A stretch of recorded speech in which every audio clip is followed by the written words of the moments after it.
Good morning प्यारे बच्चों। आशा करती हूँ आप सभी अच्छे होंगे और अपनी पढ़ाई भी अच्छे से कर रहे होंगे। आज हम लोग क्लास 10th का चैप्टर 1 शुरू करेंगे, जो है प्रकाश का परावर्तन। तो चूँकि ये साइंस का पेपर है तो कुछ पिछले क्लास की हम रिवीजन देख लेते हैं।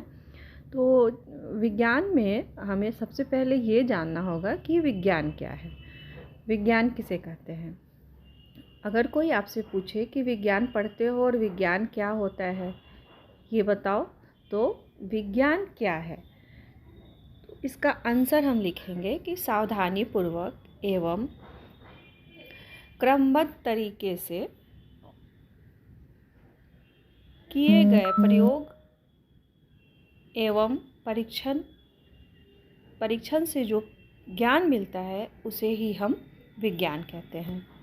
तो विज्ञान का परिभाषा हो गया ये। अब विज्ञान 3 ब्रांचेस में बढ़ जाती हैं। पहला है फिजिक्स भौतिकी, दूसरा है रसायन केमिस्ट्री और तीसरा है बायोलॉजी। बायोलॉजी में हम सजीव वस्तुओं के बारे में पढ़ते हैं, जबकि फिजिक्स में भौतिकी में हम निर्जीव वस्तुओं के बारे में पढ़ते हैं।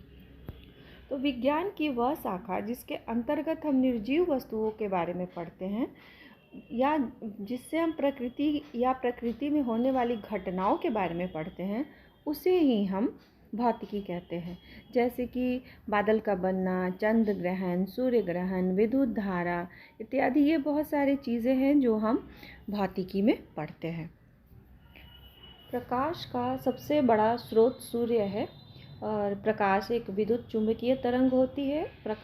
सूर्य के प्रकाश को पृथ्वी पे आने में 8 मिनट 20 सेकंड लगते हैं और इसकी चाल 1 सेकंड में 3 गुना 10⁻8 मीटर पर सेकंड होती है। अब हम प्रकाश क्या है जानेंगे।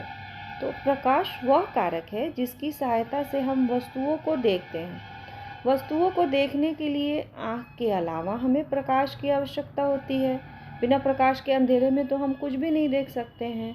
वास्तव में जब किसी वस्तु पे प्रकाश टकरा कर हमारी आँखों पे पड़ती है तभी हम उस वस्तु को देख पाते हैं। तो जिस वस्तु से प्रकाश निकलता है उसे प्रकाश स्रोत कहते हैं।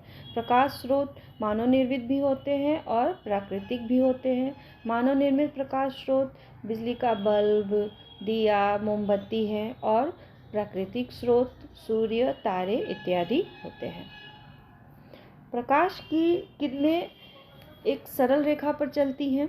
तो एक सरल रेखा पर चलने वाले प्रकाश के किरण को प्रकाश की किरण कहते हैं और प्रकाश की किरण के समूह को प्रकाश का किरण पुंज कहते हैं। तो किरण पुंज मुख्यतः 3 तरीके के होते हैं। पहला है अपसारी किरण पुंज, फिर समानांतर किरण पुंज और तीसरा है अभिसारी किरण पुंज। तो जैसे कि हम अभी तस्वीर में देख पा रहे हैं, अपसारी किरण पुंज, इस प्रकार के किरण पुंज में प्रकाश की किरणें एक ही बिंदु स्रोत से निकलकर और अलग अलग दिशा में फैलती हैं। फिर समांतर किरण पुंज ऐसे किरण पुंज हैं जिसमें प्रकाश की किरण एक दूसरे के समांतर होती हैं, जैसे कि समांतर किरणों के बारे में हमने मैथ्स में पढ़ा है। और अभिसारी किरण पुंज में एक ही प्रकार के किरण पुंज से प्रकाश की किरणें एक बिंदु पर आकर मिलती हुई प्रतीत होती हैं। फिर अब हम देखेंगे पारदर्शी, पारभासी और अपारदर्शी वस्तु। पारदर्शी पदार्थ वे पदार्थ हैं जिसमें कोई भी प्रकाश आसानी से पार कर जाता है, उसे पारदर्शी पदार्थ कहते हैं। जैसे एग्जाम्पल है कांच, पानी, हवा।